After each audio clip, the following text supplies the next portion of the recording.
గొర్రెను వెదకెను తప్పిపోయినను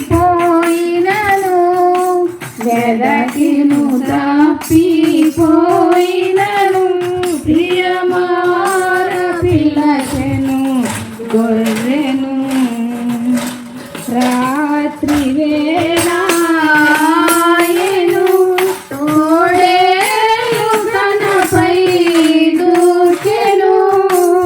రాత్రి వేళాయెను తోడేలు తనపై